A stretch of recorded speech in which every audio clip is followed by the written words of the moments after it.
Raila Amolo Odinga's tradition of having one foot in government and one foot outside the government to control both within and without the government is now costing himself and ODM the popularity that they have been enjoying since the inception of ODM.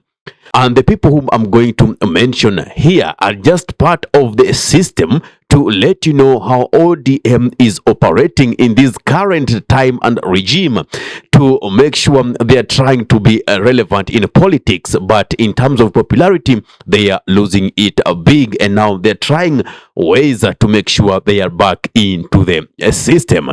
Now, yesterday, I told you that everything you see Edwin Sifuna saying, it is not his own making. It is not that Sifuna is so much alleviated to the interest of the people at heart.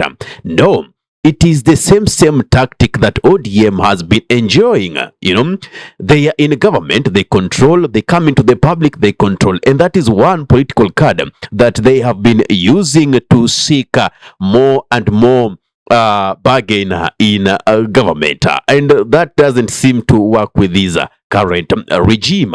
Now, we also have Babu Owino, whom we clearly see is vying for the gubernatorial seat come 2027, that is in Nairobi County. Though he hasn't formally declared that, but all the pointers are showing that that's the direction he is taking. And he has not been part of, joining the choir of ODM in terms of praising what William Ruto is saying. At least at one point in time, Babu Owino did say, for you to support William Samoei Ruto, you need to have suspended your brain cells. Do you think he could just say that out of the blues? No, he knows they are roles that they have divided themselves. You whom we've given the positions in government, John Mbadi, Wycliffe Oparanya, Oparanya, Joho, you people, and Opiyo Wandayi, you support the government.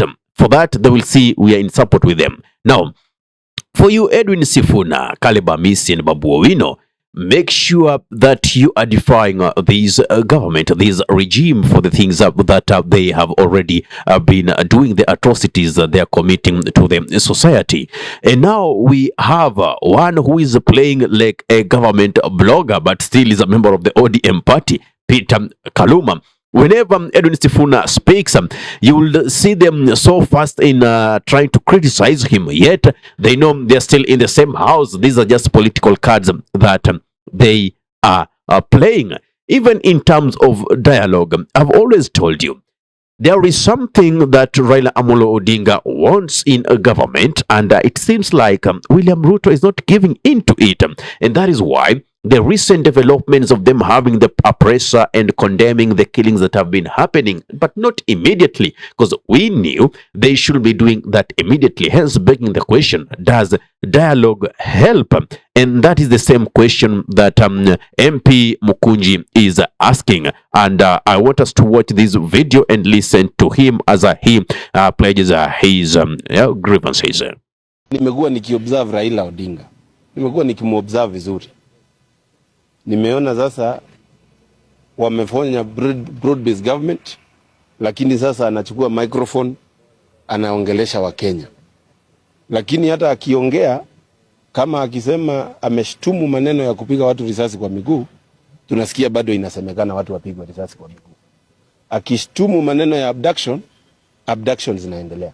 Kwa hivyo mimi nataka kuelewa hii kitu ya kuweka watu wawili pamoja, is it working for the nation of Kenya? It is not working.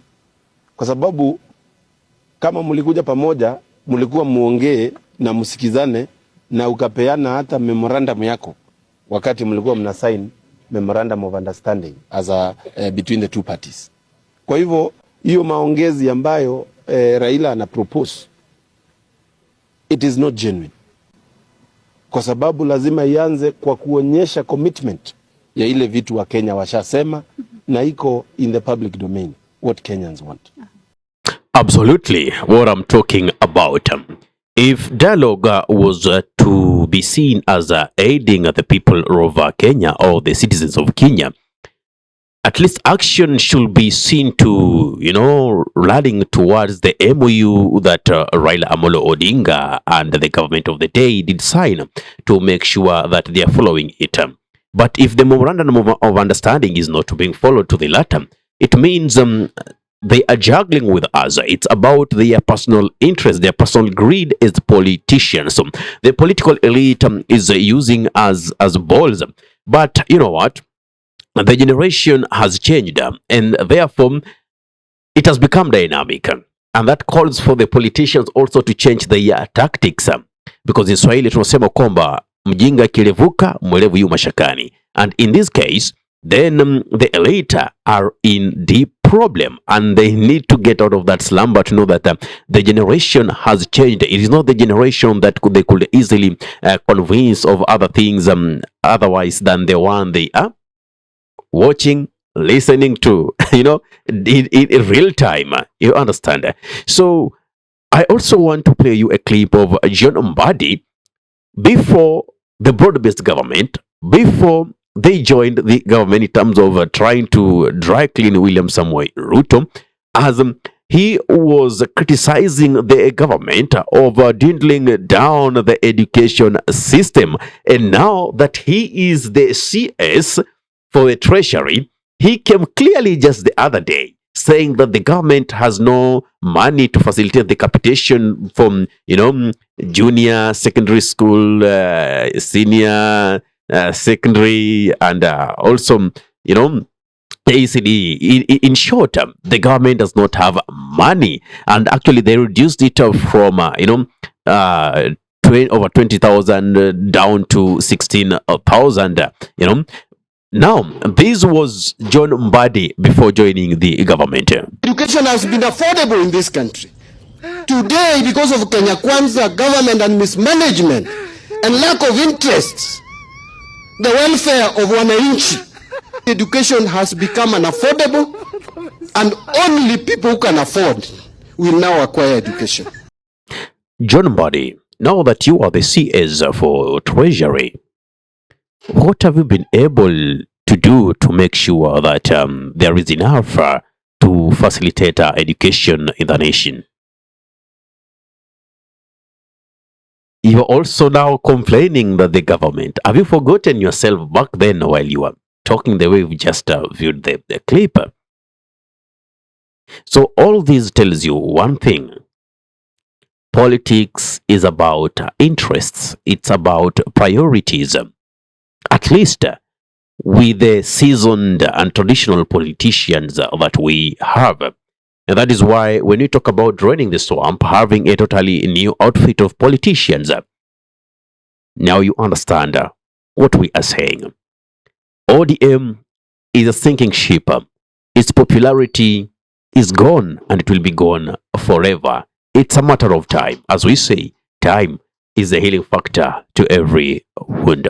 What's your thought on this? What's your take on this? Give us your thoughts in the comment section below. If you are watching from my YouTube channel and you love content of this nature, kindly subscribe and press the notification button so anytime that we are live or we upload content of this nature, you'll be the very first person to be notified. Ahmed Khalif is my name for the unscripted talks here in Dub Radio. Assalamu alaikum wa rahmatullahi wa barakatuhu. Kwa timba kali za Afrika, Dub Radio ndio mpango mzima.